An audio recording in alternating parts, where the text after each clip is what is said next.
Started me a dynasty. NCAA football '07. Really? I started me a dynasty on '07. Picked Mississippi State. Boy, this schedule that they had that season, it was cruel last year. Boy, they had a schedule on them. You start asking yourself, like, man, how you survived? They didn't. Hey, Auburn was ranked top 10. Then and we are. I've been playing all the games. We almost beat Auburn. I went straight into Heisman mode. I put us straight to Heisman. Almost beat Auburn. Had to do a come from behind win on the road against UAB. Wow. We were down 21-0 against UAB on the road. That team, they had nothing but seniors. That UAB squad, they was low key nice. Came back and won 31-28. That's crazy. Went on the road to Death Valley, and them boys were scared. I mean, we were playing scared. Dropping touchdown passes, Oh, man. muffing punts. I said, Lord have mercy. These boys, they ain't gonna get a guy here to Death Valley, don't know how to act. So we lost that game. And then before you called, I was playing. I got it on pause right now. Gotcha. But we down 10-3, driving the ball in the third quarter to West Virginia. Remember they played West Virginia. Mm-hmm. Pat White and Steve Slayton.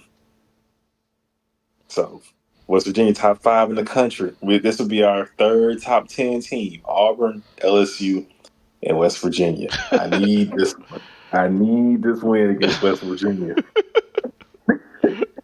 Oh man, I'm just like thinking back at that schedule. I'm like, murderous road, boy. Murderous road. That's right.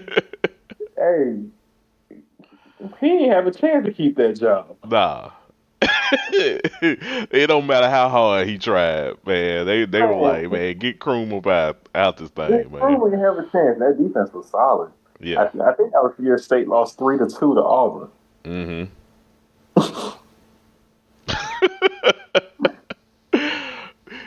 Think about it, we had to live through games like that, man. Some nasty times back then, boy. Nasty times. But when you think about it, this past season we had to live through watching that Arkansas game, 7-3. Yeah.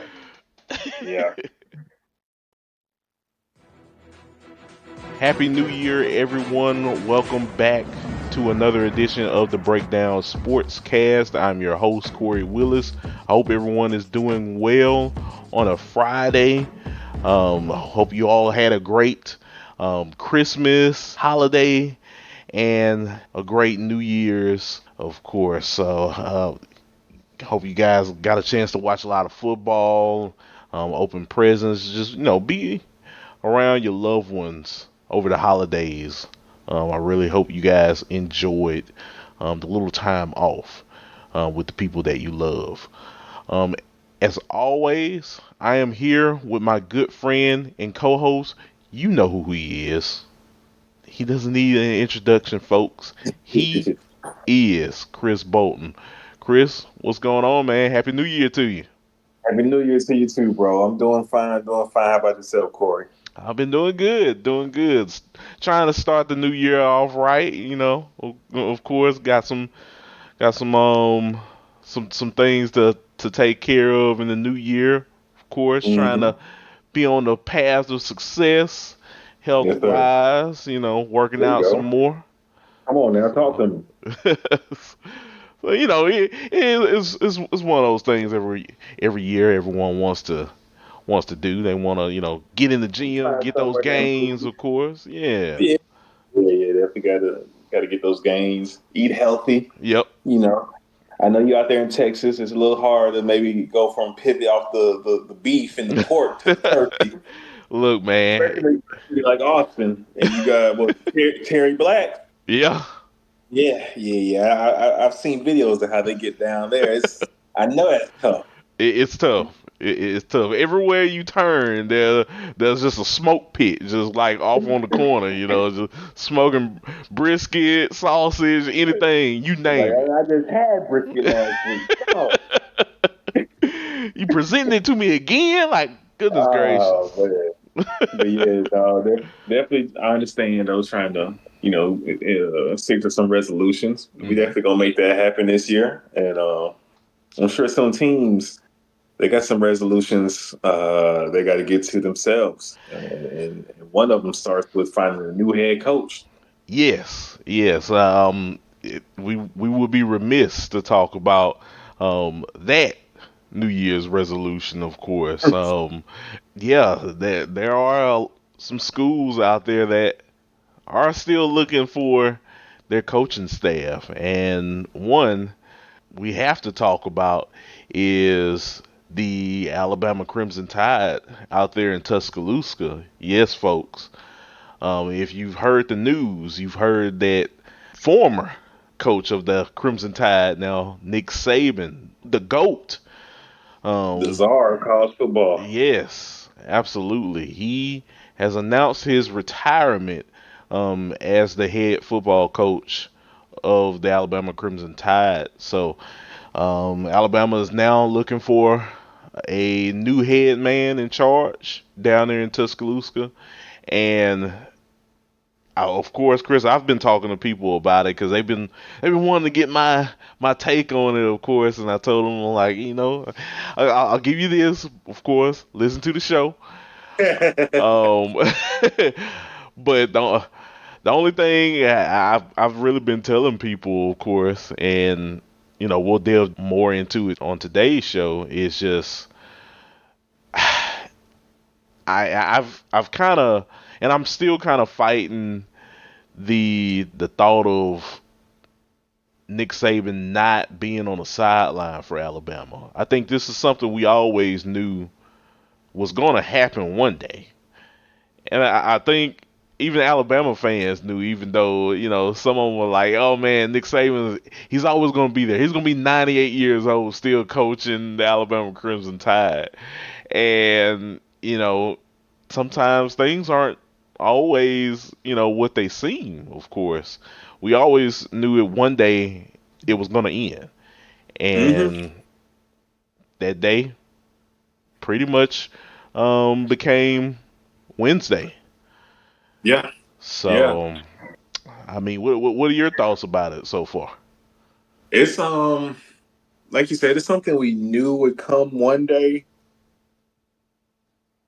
and I think everybody's still processing. I mean, it's like, wow, Nick Saban retired. You know, it's happened. The announcement was very very sudden. Um, you know, I think the landscape of where college football is now possibly has a lot to do with that. Um, we're old enough to remember guys like Bobby Bowden, um, Joe Paterno, and regardless of like all the stuff that happened with Paterno, but he those guys they coached for a long time. I mean, when they were way up there in age, and I think it was easier to do so in that landscape because it was really about building a program. And a lot of times, once you had guys there, they were there. You didn't have the portal to deal with, and now the portal is a whole different animal, different monster. Where you're not just only recruiting high school players to come play for your program. You're not just recruiting guys out the portal to come to your program. You're recruiting your guys to stay at your program. That's hard. That's tiring. And so I think for someone like Nick Saban, who has accomplished so much and has exceeded expectations to the point at Alabama where his job was never in doubt. And Kory, I know you know SEC football history. I know you know college football history. brother, they was in flux before Nick Saban became the head coach at Alabama. Yeah. Those days before Nick People got don't there know was about not those days, good. and those days were crazy. No, you're right. Absolutely insane. Like, oh my goodness. They if you would get fired at Alabama, even if you had a season where you went 10-2 and you lost to Auburn and you didn't win the SEC West, not Hmm. good enough. Get out of here. Yep. I mean, that's how the kind of restlessness that is possible at Alabama. Alabama Hmm. had a fire coach before the season started. He just got the job, was out there wilding out. Hmm. This the kind of stuff that was happening out there. So and this was they hired Saban fresh off of Rich Rod, initially accepting the job, but then having a change of heart and not taking the job. Hmm. Like they Saban, he wasn't even the first pick, but he lifted Alabama back up to prominence, and we will never see what he's accomplished done by another coach ever again. I feel like in this landscape of college football. Hmm. So this is it's truly like we've heard the term the end of an era used a lot, but I mean this is truly the end of an era, and I am so curious to see how things play out for Alabama the next 10 years. Just how this next hire, who it will be, and how things pan out. But definitely want to give Nick Saban his flowers. Yeah. I mean, we got to. I mean, taking over that Alabama team when in 2007 after that horrendous Mike Shula coach team, like it is night and day, Chris. It's night and day. That program was in desperate need of. I know we joke about a savior, save me, but that's literally how it was They there need some at the TLC. They time. need some tender love and care for sure. Yes. And bringing in Nick Saban was, arguably when you look back at it, that was the best decision that that school ever needed. They're like that team needed structure. Nick Saban brought you that. That team needed a chance to, feel like they could go toe to toe with anybody in the country. He gave you that. He dominated recruiting in state. Julio Jones. Hmm. That's an Alabama product. Yeah. Locked him up. Didn't let him leave the state. Yeah. Um, who else? Mark Ingram. Nick Saban had ties to Mark's family. Hmm. New Mark. And you bring him in, he becomes a Heisman Trophy winning running back at your program. So you don't get Mark Ingram at Alabama if you don't get Nick Saban at Alabama. Right. So I mean, it's incredible the things he was able to do, and we were able to see what it was like for, in a sense, when people were watching Bear Bryant and what he had going on.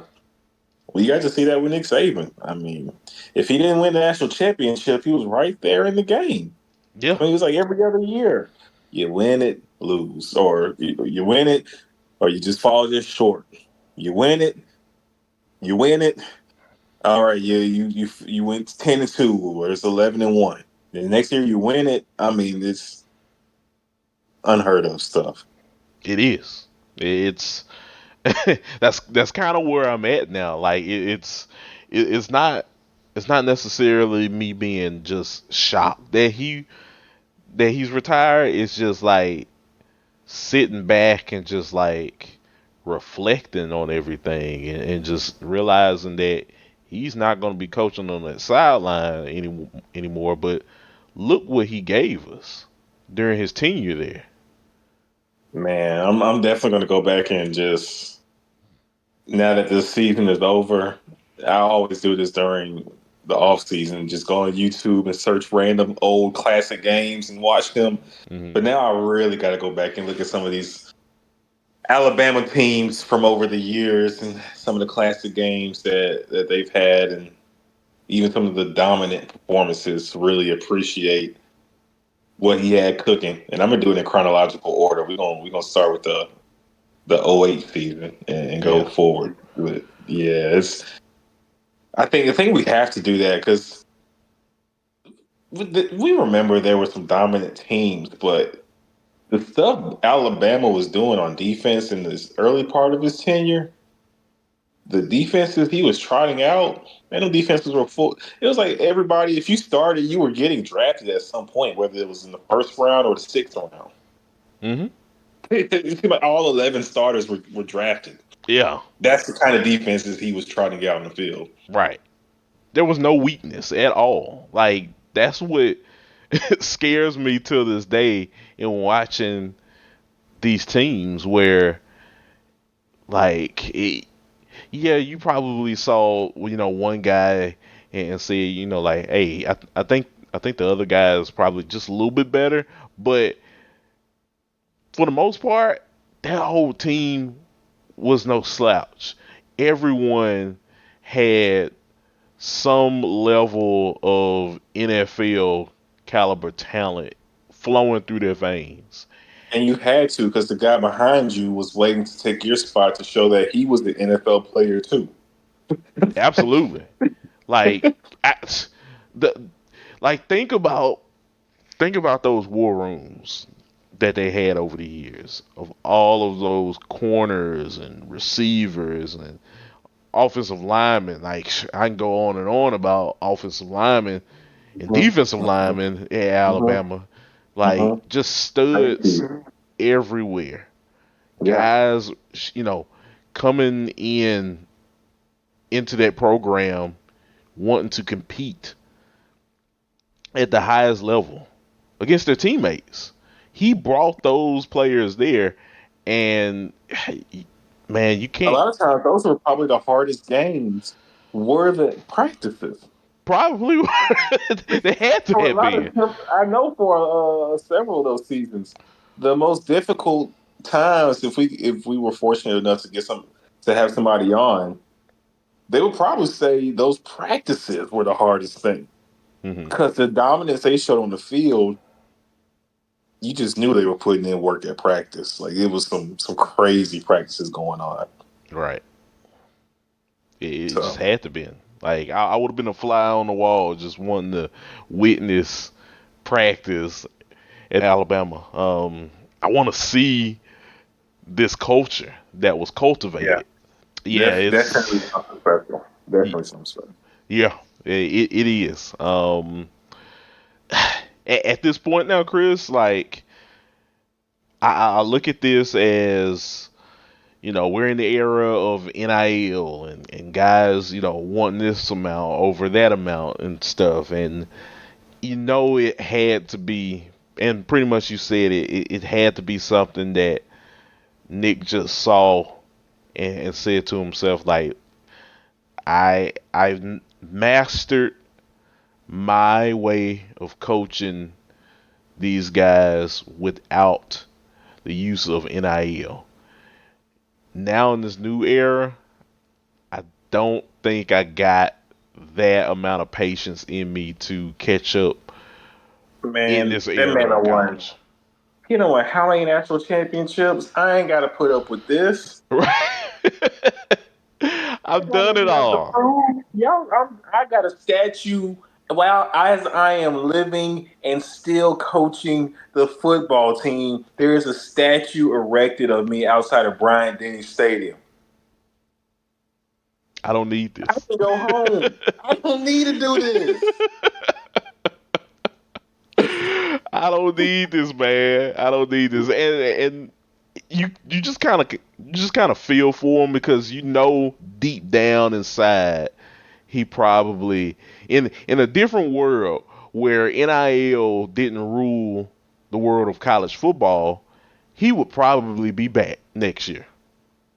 That's just what it is because he loves the game of football so much. Mm-hmm. Mm-hmm. Him and Bill Belichick. I mean, everyone knows Bill Belichick's not going to be coaching the Patriots next year.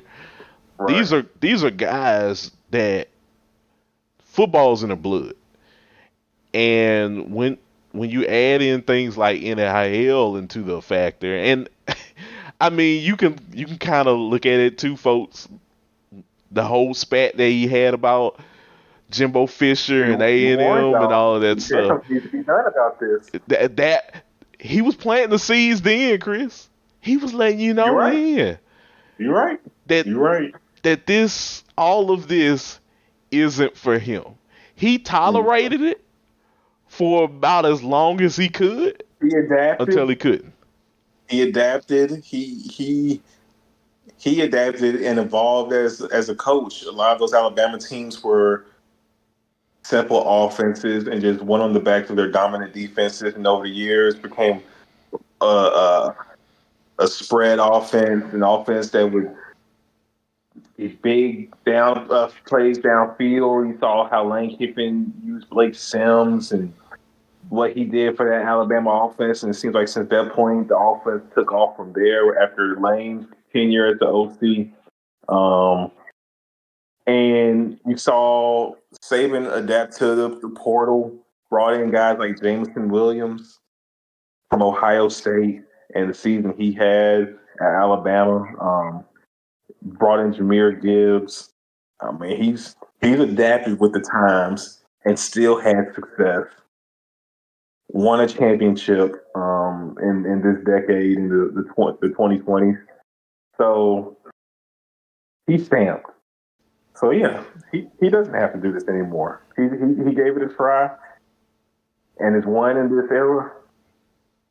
I mean, kudos to him, man. Like go while you still have the power, and don't let this thing crumble on your watch. A Yeah, lot of coaches sometimes go with not under their own power. Like, hey, it's time. yeah, Whether we're gonna fire you or we're gonna force you out. I feel like this is under his own power. yeah. No, yeah, this feels different from Belichick. I think, and of course, it's two different levels. You got NFL, you Mm-hmm. have college, but it's just something in me, and you probably feel the same way too, Chris, where you felt that it was time for Bill Belichick to go, and he probably didn't Yeah, want to go, because but Robert Kraft was he like, want to it's be time he to want to go. be the GM and the coach. Right? That's why he. Yeah, and Robert Kraft probably reiterated that to him and said like, we can't do this anymore. Thank you for all your years that you've Thank you brought for in your us. service. Yeah, thank you for your Mm-hmm. service. Thank you all of these championships that you brought to Foxborough. Can't do this anymore. For Saban, yeah, I think he had a lot of self reflection on the situation, and Mm-hmm. that kind of made him make that decision much easier because the ball was more in his court than it For was sure. the boosters and the AD. For sure. For sure. Um, So now things get interesting, Corey, yes, it does. because that craziness we were talking about prior to Nick Saban and his stability and the years and years of winning he brought to this program, Hmm. we're about to see things that we had to I had to research. Like you knew about it a little bit growing up, but we were young pups when this stuff was going on in Alabama. There's even a generation before that came after us that knows nothing about the craziness that what happened that was going on in T Town prior to Nick Saban coming to town. I think I think things are about to get wild. This is a tough job. Being the head coach at Alabama is already one hell of a job. Now you got to follow the man who's the GOAT. Those are those are I can't even call it. Those are just massive, humongous shoes to fill. Like You can't feel it. you can't It's fill going to them. take 4, 5, 6 hires to fill those shoes. I'm not saying Bama's going to fall off just terribly, but man, do we think the guy who takes this job is really going to be able to follow him and succeed I don't after think the so. standard that's just been set to follow what was already the Alabama standard? I don't think it's that easy. I am sorry. It's just not that easy to do that. I mean, you're seeing it And right it's the now, new SEC. You and bring it's in new. Oklahoma and Texas in. Yeah. It's a portal era. Um, did your defensive coordinator also just retire? The defensive coordinator, I think he did retire. I know Mississippi State just got their linebackers coach I feel like was it as the Steele? defensive Didn't coordinator. Steele just retire? Let's see. I mean, it's going to be a new. You're going to have a new DC and OC more than likely, anyways, with the new Kevin head man coming in. Steele. Let's see. So it's that was a little bit of the writing on the wall too that we didn't pay attention to. I Yeah, think Kevin Steele. Yeah, he retired 2 days ago, so. 2 or 3 days ago. Yep. He knew. Yeah. Yeah. Yeah. He definitely knew. He But he yeah, definitely knew. it's this is. I think we're in for a quote unquote treat. We're about to see just how crazy things can get in Alabama because people really don't understand. There was the boosters don't play there, They and don't. you didn't have to see the ugly side of the boosters when you had Nick Saban running things, and they had all the trust in the world in him. Literally, what do you need, Nick? All right, bet. So they didn't have to bring that ugly side out. Right. But It- now It's a lot different. it's going to be a lot different because I don't know if the new guy can tell them to back up. I don't care who they bring in. I don't know if they have enough pull to tell them back up. I got this. And if he shows that he doesn't have this, and they go 8-4, things can get crazy. Now, who do we think is the guy to take on this job? Realistically, I think it has to be Lane Kiffin. Mm, No matter what, and I know there's people, and that I've would be been. a crazy ripple. Like the how that affects the SEC in this upcoming season. If that is the case, oh my goodness. Look, out of all of the coaches that you have available, there's one thing that's for certain with Lane Kiffin. You got someone that's willing to recruit at a high level. He brings in a lot of noise, whether that's good noise, whether that's bad noise, it's noise. Mm-hmm. I'd say you bring this man in, you let this man know. Well, I don't even think you let him know. He was there. He knows what's at stake. And he's a Every Saban disciple in a sense. I mean, and he's a he's on the same tree. disciple. Yeah. And think about this, Chris. Everything that Lane talks about in terms of what he wants from Ole Miss and stuff, it's easy. It's attainable at Alabama. Like the whole built by Bama mantra, yes, was under Saban, but he knows what that's like. He knows what that feels like. I think it's a perfect match in terms of what you want to do with talent. You have Yeah, the talent. yeah. You just need the coach.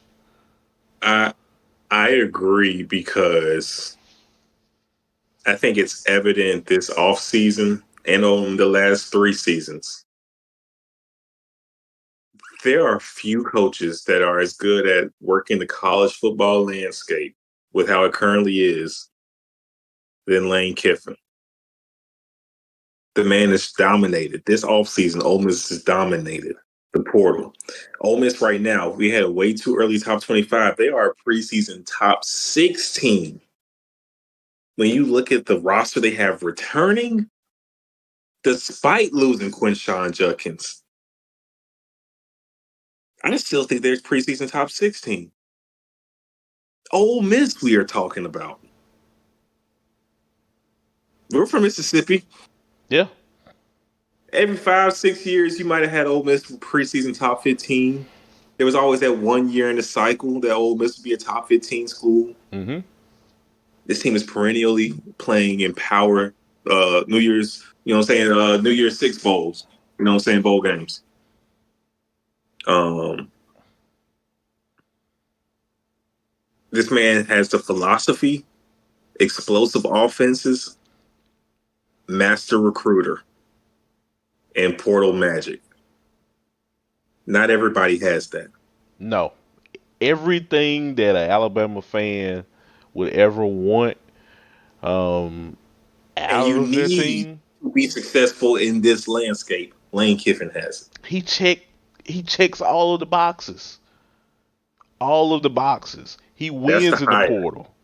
That He is the hire. I don't know if it happens, but that's the hire. Yeah. Look, if there any Ole Miss fans listening to me right now, this might sound like retaliation, but like I look at it as the truth. I I, I don't see anyone else. I know people are mentioning DeBoer from Washington. I Mm-hmm. like if I'm him, I'm staying at Washington honestly because you got a good thing going on right now. You That got boy, a guy, that man, his hair is going to be gray after 3 seasons at Alabama. and I don't want that for him. I don't want that for him. Nick Saban leaving Alabama still looking spry. Still, like he got some bounce in his knees and hips. Like Nick don't look his age. Right, but he's seasoned. Everybody else ain't gonna be that fortunate. Right, he's seasoned because he got into a situation with Alabama where they needed him. They needed him to get to that next level or to get Mm-hmm. back to that level Mm-hmm. that Mm-hmm. they saw over the years during the Bear Bryant regime. They Mm-hmm. wanted that. He gave them that, and yeah, he probably felt the stress, but he didn't let the stress get to him. He didn't let the fan base dictate who he was as a coach and who his team was. They were going Mm-hmm. to go out there and compete. This next guy, oh my gosh, they need to It be has to be. It mentally has to be ready. somebody with a whatever. Like I ain't worried about y'all. Like you need somebody with how Lane Kiffin is. Yeah, yeah. Someone flashy on the internet. Doesn't mind talking stuff on the internet. Appeals to the youth. It's cool. You know what I'm saying? Look. You know what I'm saying? Got swag. Got has some stature, and he's not too young. We're old enough to remember he's had his moments, his controversies. He's lived a little bit of life. Yeah, The job isn't too big for him, possibly because of the fact people might forget he was at Tennessee. right. And that was a He was humbling at USC. experience. Yeah, He was the coach of the Raiders. He's lived a little bit of life in football. Exactly. So if there is somebody who's ready for this role and still has that young spark to him, it's Lane Kiffin. Yeah, I I definitely agree. He- like like it's right there. It's It's right right there. there. He checks all the boxes. Yeah. Will he leave this? Will he leave this thing that he has been working so hard to build? Because we know this is the season for Ole Miss. Hmm. Does he leave Ole Miss, where he will have a statue of himself if he continues to stay there and does what he's doing? Do you leave that good thing for what could be at Alabama? That is the multi-million dollar question. Look, all I can say is this, Chris. They got the money. They got the resources. They have everything there for Lane to succeed year one.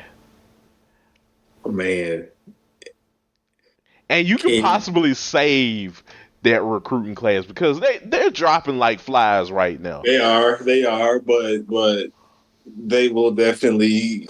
Lane can save it, and some of them guys who committed, keyword committed to Ole Miss, they ain't signed any paperwork. They committed to Ole Miss. And they can They get can out of it. easily commit to Alabama.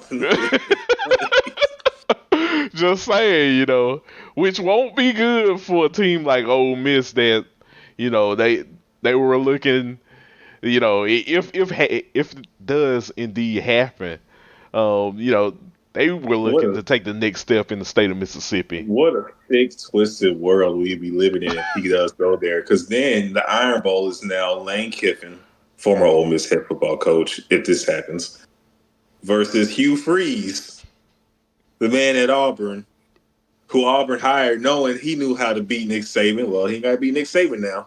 But also former head coach at Ole Miss. I mean, the Ole Miss be catching the raw deal, dog. Uh, Like, and Orgeron, former head coach at Ole Miss, went to LSU, won a natty. Like, it's tough. Look, man, you kind of feel, well, honestly for Ole Miss at times with just, catching all of this Houston bad Nutt, publicity. Oh someone my else who was gosh, also at Ole Miss. Like, they be getting all these guys, you know what I'm saying? And then they never they stay. They never stay. they use them to go to another SEC school.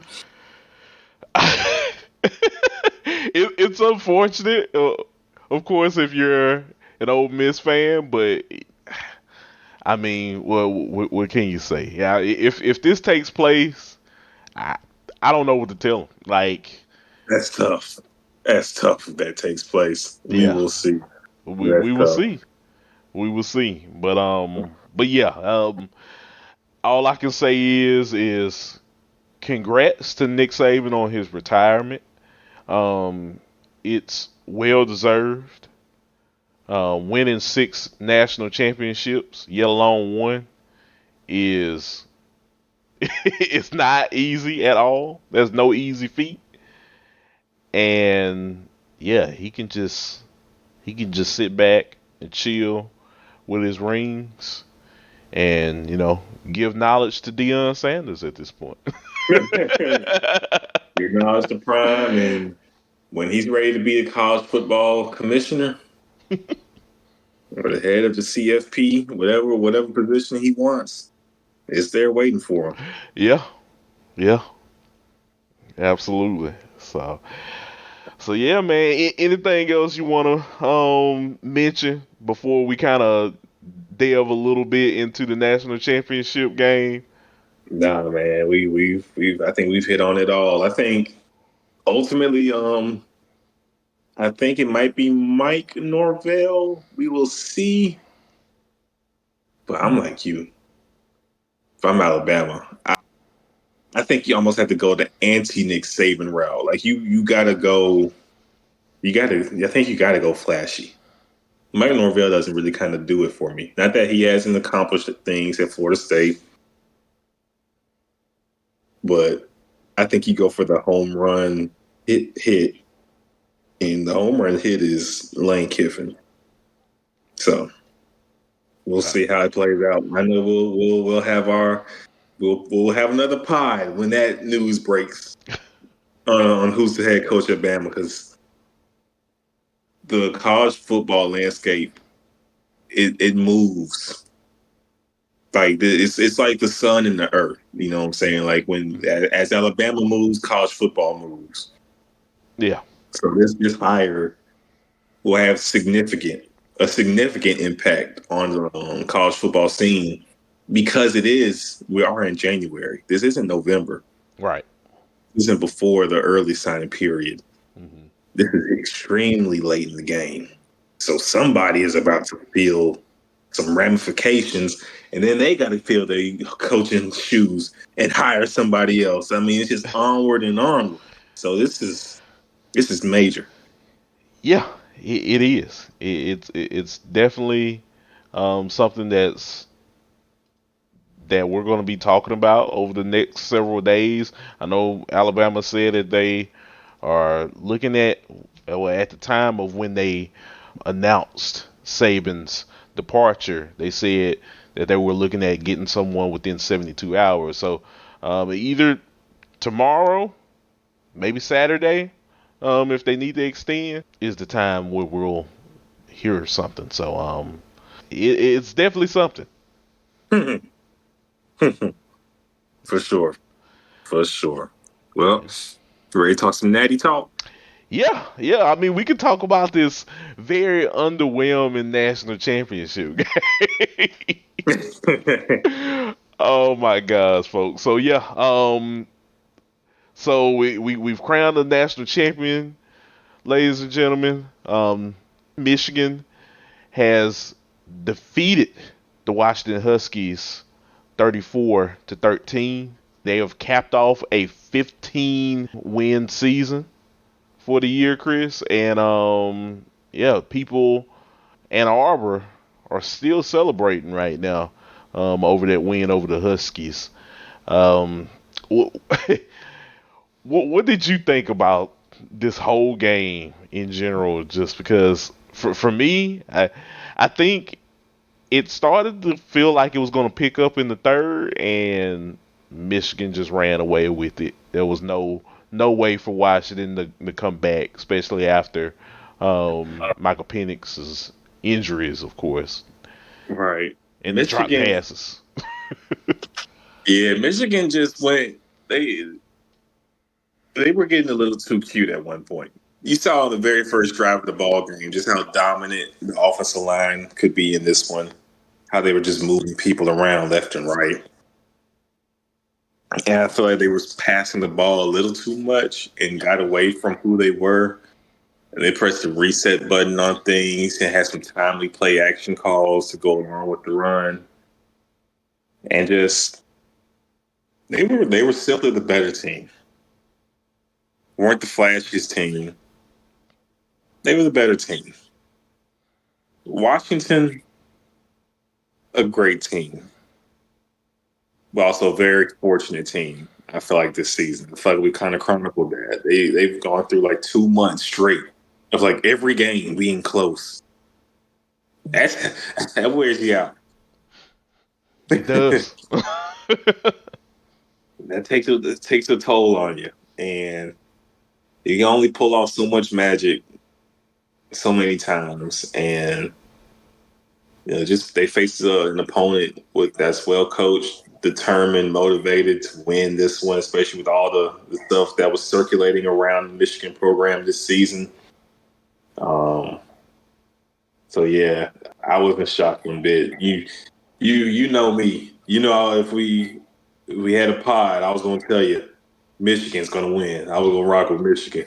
Um, and that's what happened. Michigan simply just a better team, I think. Kudos to Washington, very gutsy team.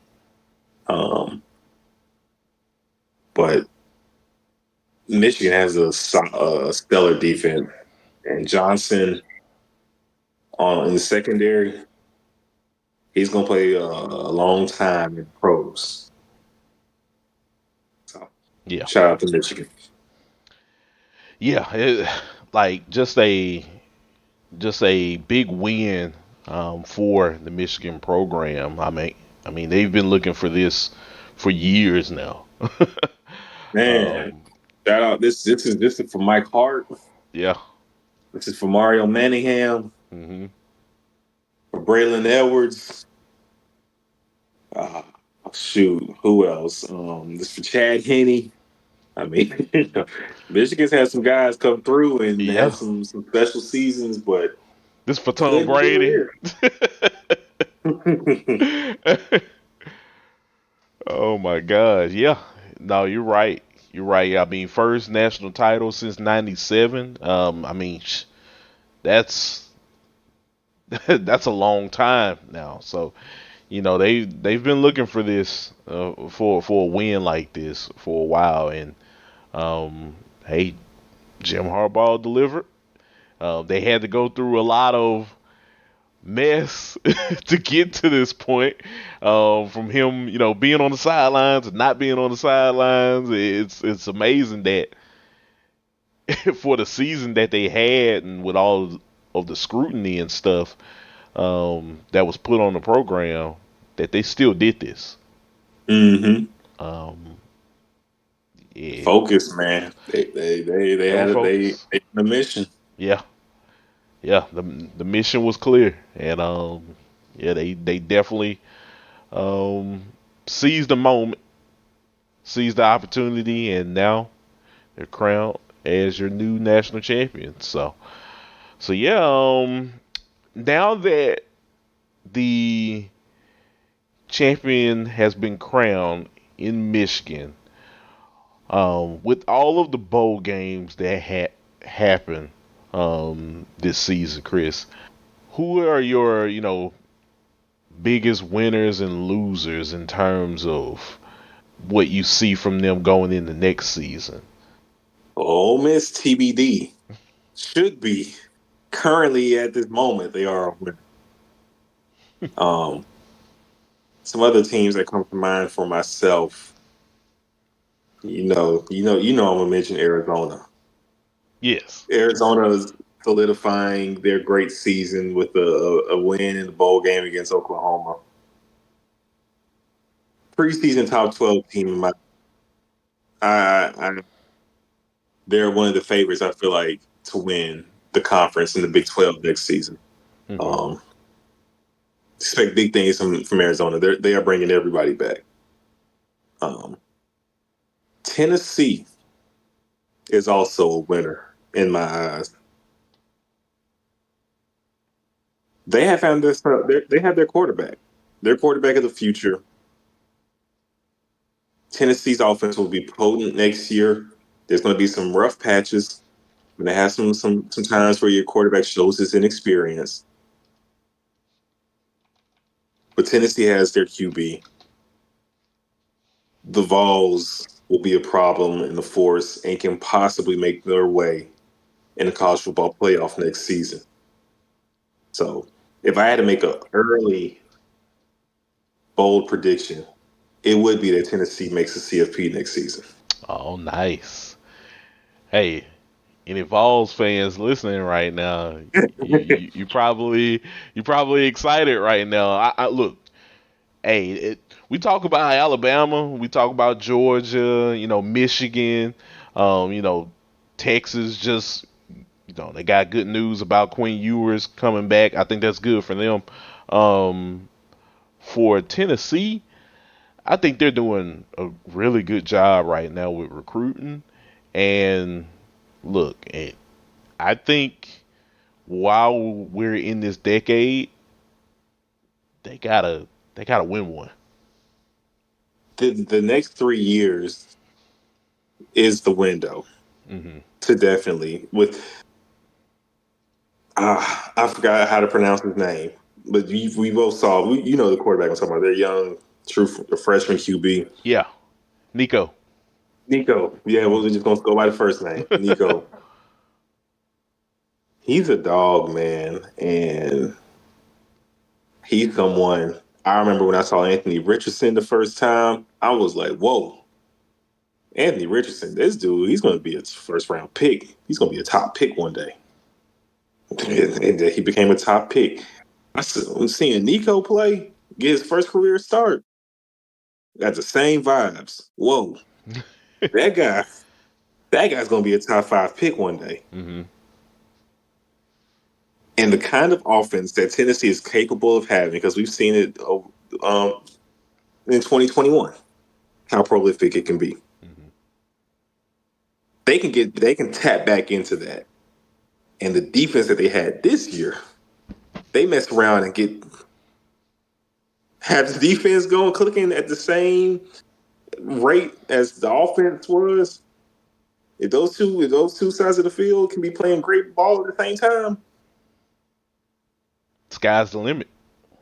sky's the limit, man. Tennessee can definitely win a natty. I'm not saying they will next year, but a little bold prediction. Even with the young QB, Mm-hmm. I think Tennessee's going to make some things happen next year. That is a dangerous squad, dangerous team. Nice. See, yeah, I have high expectations for Tennessee next season. Yeah, I mean, look, with a guy like Nick Saban not being there anymore, it definitely makes recruiting a little bit easier. It makes the Yeah, third Saturday in October a little less stressful. I yeah. don't care who you got at head coach coming in. I know. As long as you don't have to see What? old Saint Nick over there on Yeah, the see Saint Nick on the sideline. sideline. Mm-mm. What? That is good with me. Hey, I wonder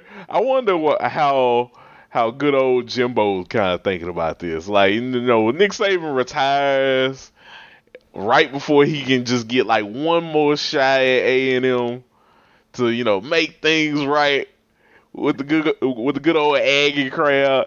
And next thing you know, Chris, they're like, all right, we gotta take these car keys from you. We can't. You gotta give them up. We appreciate your Oh, service, yeah. but Yeah, thank you for your service. Thank you for your we're service. gonna look elsewhere. My Man, Elko, oh his man. keys. That does something I just thought about though. Who kind of I'm I know we all think Georgia, the betting favorite to like take over and run the conference per se would be Kirby Smart in Georgia. Hmm. But do we think it's that simple? Josh Heupel has proven himself to be a very good college football mind. Lane Kiffin, we've talked about, is someone that Alabama should have on their radar, and he's currently at Ole Miss. Um, and to a lesser degree, Mark Stoops has had success at Kentucky and has been able to work the portal and maximize the portal for the Wildcats. Guys start coming in with Texas. Oklahoma's entering the league. Eli Drink, what he's been able to do with Missouri has been impressive. Do we just think that you got Brian Kelly at LSU? Can we just assume that Georgia is about to dominate? I think there should be some more discussion of parity coming up in the league, and not people just assuming Georgia's about to take over. I I am in agreement with you on that. I do think we kind of need to um, slow our roll a little bit on Georgia in terms of just dominating every single year and becoming this new.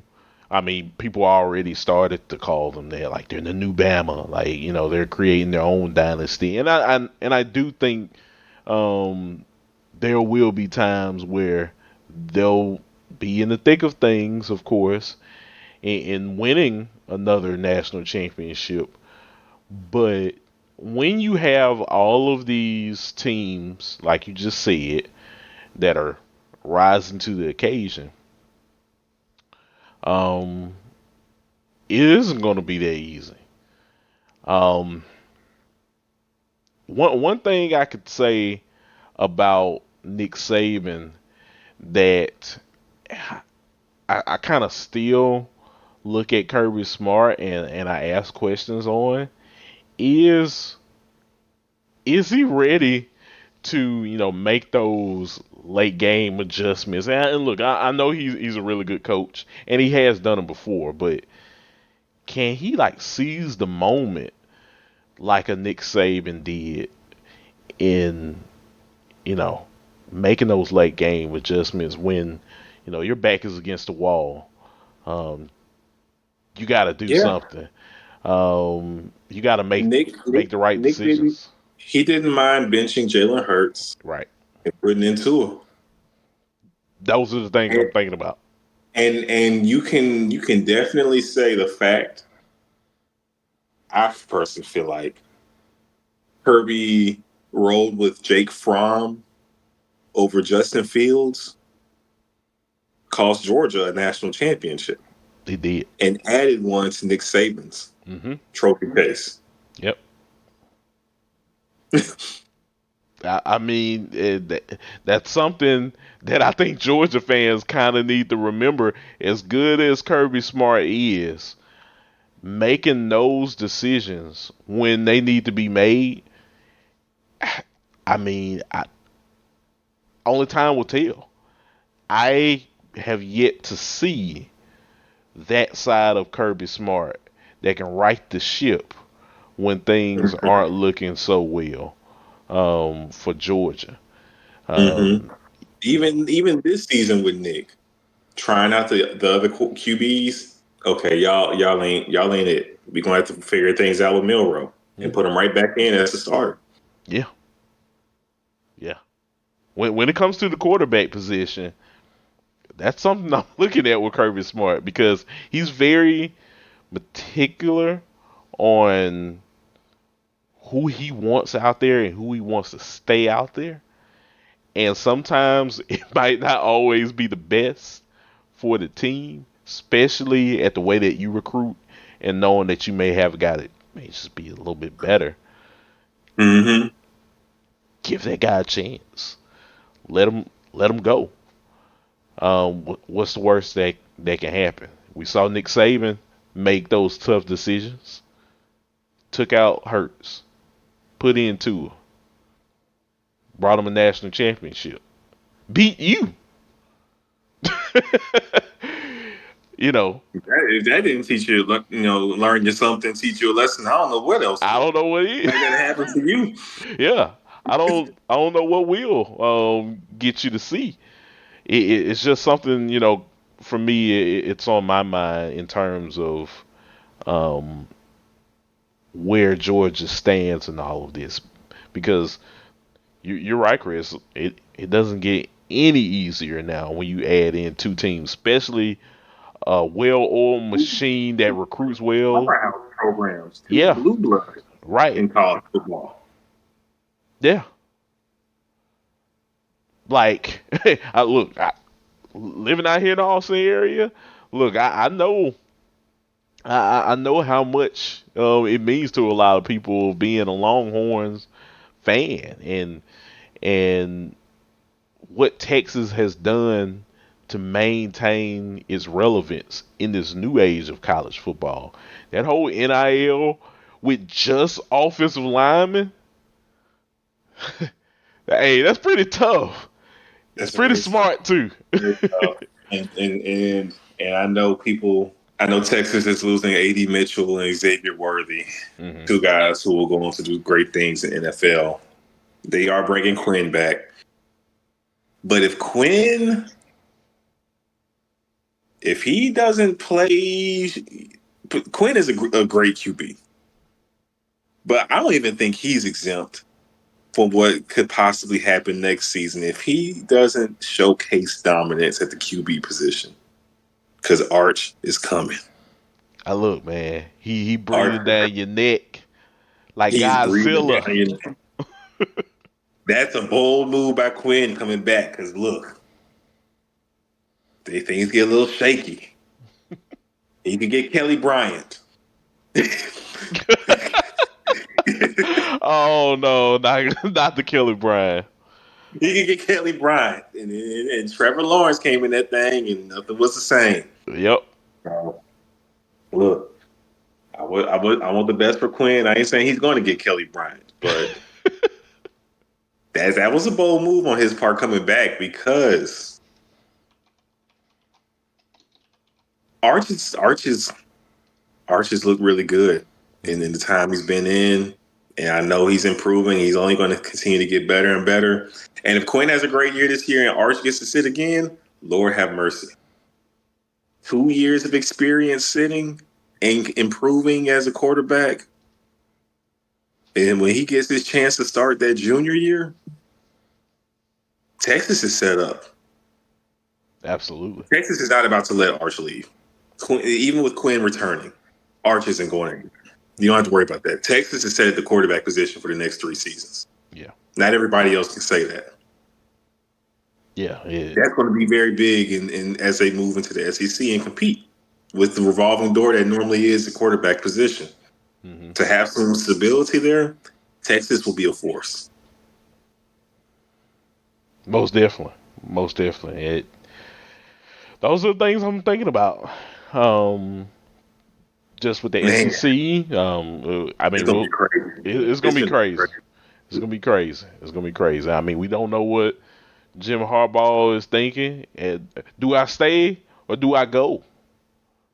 Do I He go better to the go. NFL or do I Go. stay in Michigan? Go. It ain't going to get no better than this. Go. I think he goes. I think he's fulfilled his promise to his school, and he brought you a national championship. Thank you for your service. Go. Thank you for your services. Go. Especially with the landscape in the NFL. We know we're a college football podcast, but man, you see all the jobs open in the NFL. Yeah. There could still be some more jobs open depending on how this wild card weekend goes. You thought we were done firing coaches? No, Black Monday just don't stop at Monday. Key card Monday it wasn't just this past Monday. Yeah, The season ain't over. So yeah. yeah. It's like Black Friday, Chris. You think Black Friday deals just happen on Fridays? Like, no, it's the whole month of December.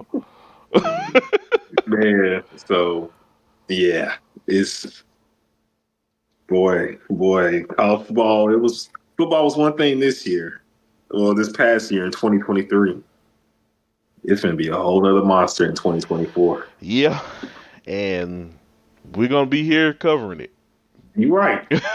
You right. We gonna be dialed in, tuned, locked into every bit of news, ready to get to you guys and give y'all our takes. But Absolutely.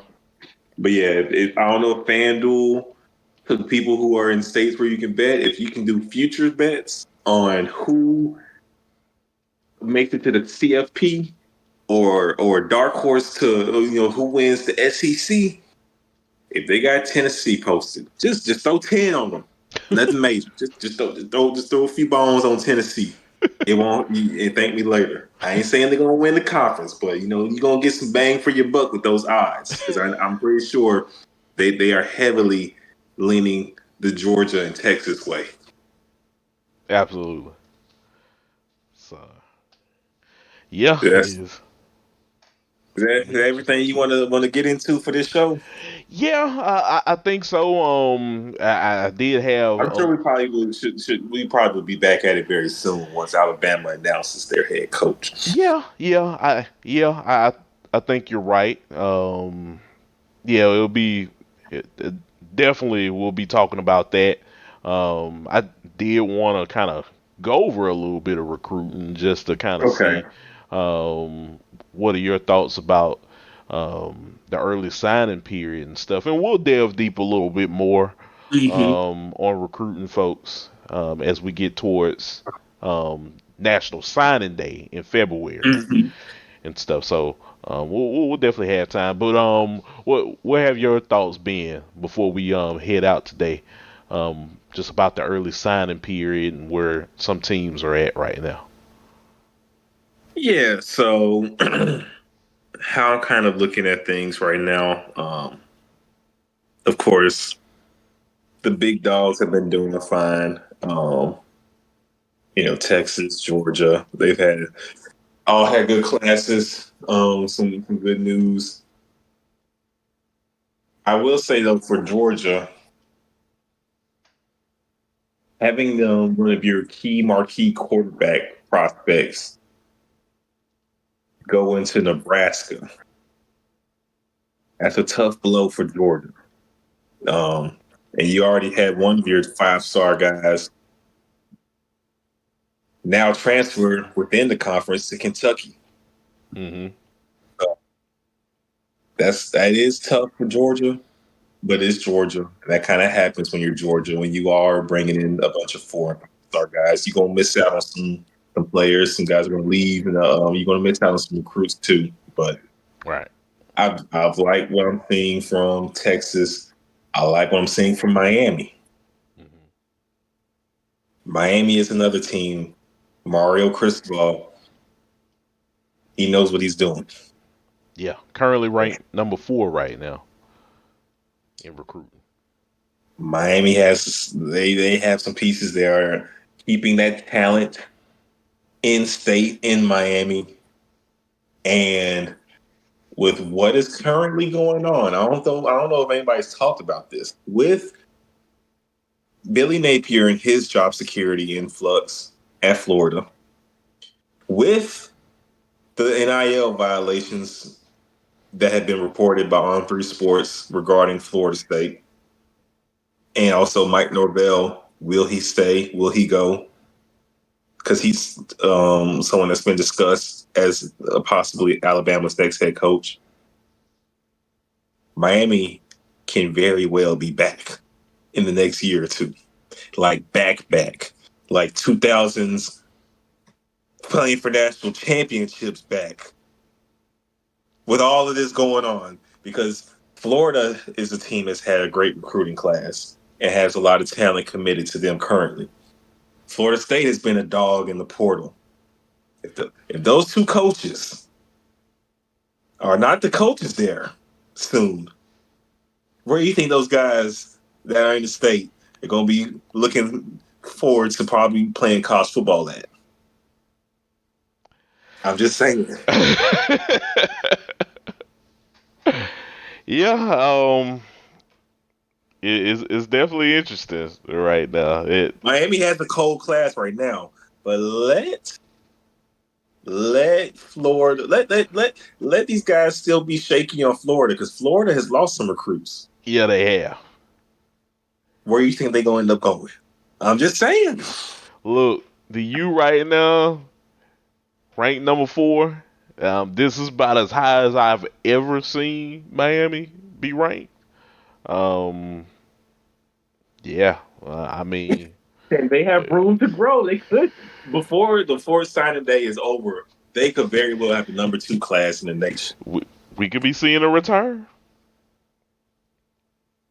We can be seeing a return, and this Just is the saying. class that will be the one that starts it. A lot of these guys, we're going to see them play next season in this class.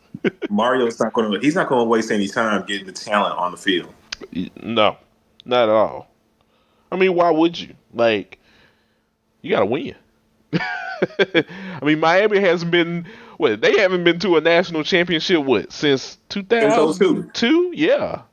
So, like, Yeah, look, this is about as good as I've ever seen Miami recruit at a high level in a even better quite some time.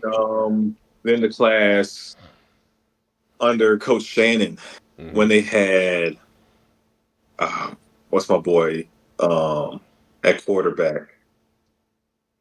You remember number 12, Ja'Cory Harris. Yes. Even better than the Corey Harris days, where Miami had that little moment where, hold on, now is Miami back? But no, this is under Mario last year. They had a chance of even being a 9-win team. Lost a couple games that they shouldn't have. So Hmm. just imagine when they get the guys in. So Right. Miami is cooking right now and can even have a better class when it's all said and done, because the state of Florida his coaching carousel is looking kind of interesting at the moment. It is. And he's looking to take advantage of that if something happens. And who could blame him? I mean, look, it's time to start winning.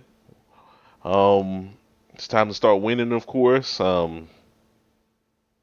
Miami, like they haven't been to a natty since 2002. You got your neighbors, or they're kind of flailing right now. Trying to figure out some things. They will compete for a CFP spot next year. Hmm. I'm not sure if they make it, but I will say in 2025, they will be in the college football playoff in 2025. I can guarantee you that. When you look at this recruiting class they got coming in now, dogs, dogs across the board. Yeah. This is one of the ones we're gonna look back at the tenure of Mario and be like, that was the class that did it. Hmm. He definitely has, all of the tools right now. I mean, Miami's, it's in a very passionate town. Of course. They want college football to be back. Right. Like they want Miami to be back. You know what I'm Yeah. saying? The U and imagine all the alum. Like as soon as they are 8-0 with a huge night game on TV, everybody that played on those 2000s teams, they gonna be back on the sidelines at the game. That's gonna be a sight to see. It is. It is. So he still got some work to do, but I think they are on the road to really getting this thing um turning into a well-oiled machine again, like the Miami of old. So I'm gonna keep my eye out on Miami during the off season, heading into the spring, and then ultimately once we hit around media days, of course, we'll definitely be talking about them more. So I want to Mhm. feel that buzz. I want to see where this team um, will be at by time kickoff um, this season coming. Yes, sir. One more note. Hmm. Clemson is a team that continues to do it the traditional way. What's their current ranking right now? Let's see. So we Because have Clemson at number 12 in that's recruiting. that's what I thought. Hmm. They have a good class. Number 12 in the nation. Very Hmm. good class. Yep. But it's very traditional. Right. High school guys, and that's it. When Yeah. you want to dominate in the high school world, of course, Hmm. I don't think they have one transfer. They don't have one transfer guy. Like let me I don't think they have one incoming transfer. let me just see, because I hope my eyes aren't deceiving me on this. No, no transfers. That's All what of I these thought. guys are fresh out of high school. That's interesting. That's how Dabo wants to do things. I am. Can this do him in though, Chris? Like, It can. It very well can. It can. I hope it doesn't, but it can. yeah. He's zagging. Everybody else is zigging. Dabo is zagging. He, you know what I'm saying? Like, I think he's looking for the long game of the program. Like we talked about, teams are a lot of times now in college football. These programs are more just so teams for that season. Hmm. You have so many new guys coming in. It's not really an established culture because this guy wasn't here 12 months ago. Right. Well, that's something. That's what they had. That's what's different about Clemson. Like once you come to Clemson, you're there. These are all guys I recruited out of high school. You knew what you were getting into. Yeah. Yeah. So I think he's hoping that pays off. I'm curious to see if it will because when it did pay off, you had guys like Deshaun Watson, Trevor Lawrence, Mike Williams. Deion Kane, Justin Ross, uh, Wayne Gallman, Travis Etienne. I mean, so Hunter Renfro. I mean, you had pro players. Yeah, let's go on and on. I don't know if you necessarily have that now because the talent is spread out so much. So we're going to see. We're going Hmm. to see just how well that eye for high school talent is, and just how well they can develop said talent. That's what we're about to learn with Dabo. Yeah. I just wanted to know, bring it out. Like I know they have a good class. I'm just curious to see how things play out in the transfer portal world. How does that play out for Dabo not diving into that realm? Right. It's gonna be interesting. I will say this: their highest rated recruit right now, Chris, is Sammy Brown out of Jefferson, Georgia. He plays linebacker, 6'2", 230 pounds. Um, Solid. where he's listed at, he's a 5-star. As I look down this list, I don't see a quarterback. So they they must be very high on Cade Klubnik. They are very high on K Klubnik, and there's still a lot left to be desired, I think, of K Klubnik. I haven't seen it yet. But maybe they know something we don't. I just think maybe they need some receivers to step up. I don't know, but I didn't really see it from out of Cade this past year. But he's still young. Yeah. This will be his junior year, so this will be the leap year. You expect quarterbacks to make a big leap from sophomore to junior year. So Mm-hmm. Yeah. we're gonna see if he lives up to that billing. But like you said, they think they got their guy. They think they have it. We'll see. Of course, I mean maybe like you said, they add in a couple of other receivers, of course, some skill They need guys. they need some speed on the outside. Yeah. They I, need some speed on the outside after watching them some games this year. mhm. No, I definitely agree with you. I see a couple guys listed as athletes. They can go either way. But I do see two wide receivers. One in Brian Wesco, um, from Mid Midonian. Um, sorry, ladies and gentlemen, if you're from that area, if I'm mentioning that correctly. But he is from Texas, 6'2", 170 pounds. He's a 5-star. And TJ Moore, um, from Tampa, Florida. He is 6'3", 195, and he's a 4-star right now. So um, those are those are some guys that they're looking at probably coming into the They had system to day be one. instant impact guys. Hmm. Yeah, yeah. On some AJ Brown, DK Metcalf. Right. You know what I'm saying? How they were true freshmen Hmm. starting from day one at Ole Miss, and we saw why. Yep. But we continue to see why. Right. Exactly. So it's gonna be interesting, man. Look, we got a whole off season. Like I said, we'll have spring workouts and everything. So we'll get a little bit of an idea on where a lot of these teams stand, um, as we'll progress through the year into the summer, and then eventually we'll be doing this all over again once we um, get through media days and stuff. We'll get a chance to see what these teams look like. Of course, did they hit in the portal? Did they hit in recruiting?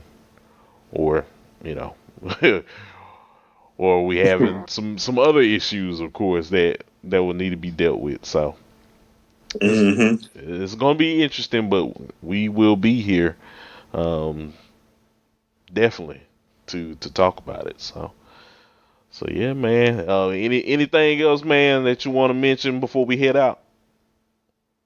No sir, no sir. I think then we've hit on a lot, touched on everything, had some good conversation. Now we sit back and see how some things play out.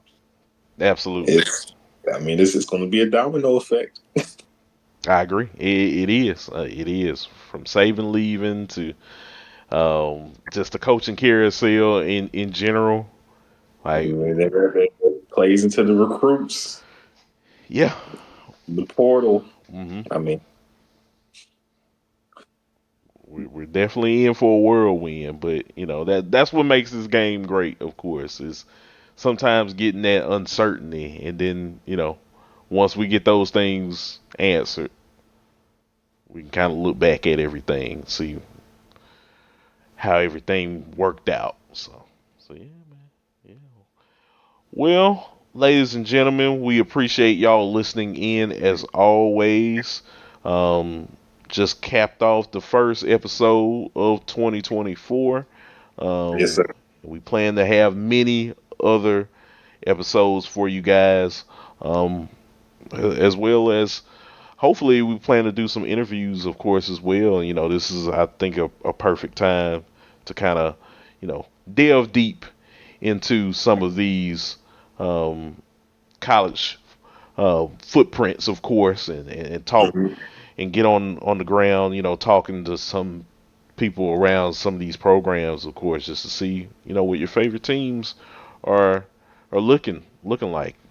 Just getting the feel for that. But we appreciate y'all as always listening in on the show. As always, if you want to listen to us, we're on multiple streaming platforms such as Spotify, Apple Podcasts, YouTube, Amazon Music, and Amazon Audible, iHeartRadio, and many other streaming platforms out there. So we very much appreciate you guys' support as always. And just feel free to subscribe, like, comment on the show. It definitely helps us know what we're doing and, gives us feedback on how we can improve for the future. So, um, Chris, go ahead and Yes let sir. the good people know where they can find you on social media. You can find your boy on X at Chris_Bolton_12. And you can find me on Instagram at Chris.Bolton_. Awesome, awesome. He's on there talking all sports, of course. We're knee deep in basketball season, of course. Baseball will be back very soon as well too, so I know you'll be talking about that also. So yeah, be sure to follow Chris to get all of your updates and his take um, of what's going on in the sporting world. For me, you can find me on the X at Listen to KSW, all one handle. I'm on there talking college sports, of course. College basketball is going on. Mississippi State had a big win Yes, yesterday sir. against number five Tennessee. So, so that was good. Shout out to my dogs. Yes, sir. Absolutely. And yeah, on there talking many different sports. We're knee deep in NFL, of course, with the playoffs and Mm-hmm. professional wrestling, of course, Right. um, and any video gaming news and stuff. Just follow me on there. But, Sounds good. yeah. Well, all right, y'all. That is it for us. As always, be sure to keep it locked here on the show. We'll definitely have more topics to discuss during the off season, and yeah, y'all will hear from us. I'll say probably next week we'll have another show, but you'll definitely hear from us soon. We'll definitely reach out. All right, y'all take care. Peace. Peace.